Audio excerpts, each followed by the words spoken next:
Student এবং অভিভাবকগণ আশা করি ভালো আছেন।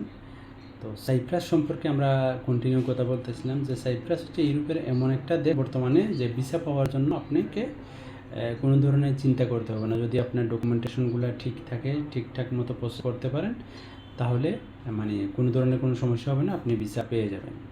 তো আজকে কথা বলবো সাইপ্রাসের এই কোর্সগুলো সম্পর্কে, ফাউন্ডেশন প্রোগ্রাম সম্পর্কে। ফাউন্ডেশন প্রোগ্রামে স্ট্যান্ডার্ড IELTS 4 হলে বা তার সমমানের টেস্ট পিটি আছে, টোফেল আছে, এগুলা 4 হলেই অ্যাপ্লাই করতে পারবেন। এখন 4টা আপনার ওভারঅল হতে হবে। কোনো ব্যান্ডে যদি আপনি 2ও থাকে তাও সমস্যা নেই।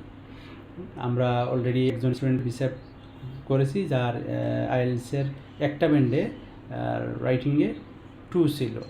তো সেটা কোনো বিষয় না, ওভারঅল 4 হলে বা 4.5 হলে কিন্তু ভিসা করা যায়। এতে ইউনিভার্সিটিও অ্যাকসেপ্ট করে, কলেজও অ্যাকসেপ্ট করে। কেননা ওইটা হচ্ছে কি তাদের ইমিগ্রেশন রুলস হচ্ছে ওভারঅল 4 থাকতে হবে মিনিমাম ফাউন্ডেশনের জন্য। আর ফাউন্ডেশনের টোটাল টিউশন ফিসটা আসছে আপনার 6,000 থেকে 7,000-এর ভিতরে ইউনিভার্সিটি কলেজ ভেদে।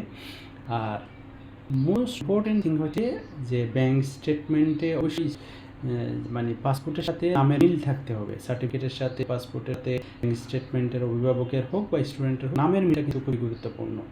এক্ষেত্রে একটা ওয়ার্ডেরও যদি বেশ কম হয় তাহলে কিন্তু ব্যাংক আবার চাইবে যে এটা সংশোধন করে দেন, এফিডেভিট করে দেন, এটা ঝামেলা। এই জন্য আমরা যখন প্রথমেই ব্যাংকটা সাবমিশন করবো আমরা দেখে নিব যাতে নামের সাথে যাতে কোনো ধরনের মিল না থাকে, নামের সাথে যাতে কোনো ধরনের অমিল না থাকে। নামের সাথে মিল অবশ্যই যাতে থাকে। নামের সাথে যদি মিল না থাকে তখন গিয়ে আমাদের ভিসা হতে এটা একটা ঝামেলা হতে পারে। 2 নম্বর হচ্ছে গিয়ে প্রসেসিং সিস্টেমটা অনেক সহজ। আপনার মেডিকেল, পুলিশ ক্লিয়ারেন্স আর হচ্ছে গিয়ে আপনার ব্যাংক, এই 3টা ডকুমেন্ট আর একাডেমিক ডকুমেন্টগুলো আপনি কনসুলেট অ্যাটাস্টেশন করেই আপনি কিন্তু DHL করে দিতে পারেন। এগুলো সাবমিশন হয়ে গেলে 2 মাসের ভিতরেই মোটামুটি ভিসা হয়ে যায়। তো এটা মোটামুটি একটা সহজ প্রক্রিয়া।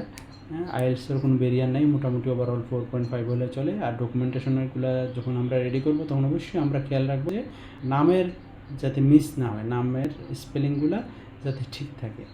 তারপর হচ্ছে গিয়ে আপনারা যে টিউশন ফিসটা সেন্ড করব, বাকি টিউশন ফিসটা আমরা ভিসা পাওয়ার পর দিতে পারবো, যেটা ওয়ার্ল্ডের অন্য কোনো জায়গাতে এই সিস্টেমটা নাই। সাইপ্রাসে এই সিস্টেমটা আছে। তো এখন পর্যন্ত ভিসা হওয়ার দিকে সবচেয়ে টপে আছে সাইপ্রাস। তো যারা ইন্টারেস্টেড স্টুডেন্ট আপনারা অ্যাপ্লাই করে দিতে পারেন। অনেক আগে থেকেই ভিসা চালু আছে এবং এটা চলতেছে। বিগত কয়েকটা সেমিস্টারে বেশি ভিসা হয়েছে, এই সেমিস্টারের ভিসা হচ্ছে, কন্টিনিউ হচ্ছে এবং আগামীতে কী হবে তা এটা বলা যায় না। তো এখন কি মোক্ষম সময়, আপনি অ্যাপ্লাই করে দিতে পারেন। অ্যাপ্লাই করলে আপনার ভিসাটা পেয়ে যাবেন। ইউরোপের একটা ভিসা এরকম মোটামুটি ফ্রেন্ডলি বাজেটে যাওয়াটা অনেক ডিফিকাল্ট। আর সম্ভাবনা আছে সাইপ্রাস সেনজেন হয়ে যাওয়ার। যদি সেনজেন হয়ে যায় তাহলে তো আপনারা বাড়তি যে সুবিধা এক ভিসায় 29 দেশে যাওয়া সেটাও পেতেছেন। তো আশা করি সবাই এই বিষয়টা খেয়াল রাখবেন। ধন্যবাদ সবাইকে।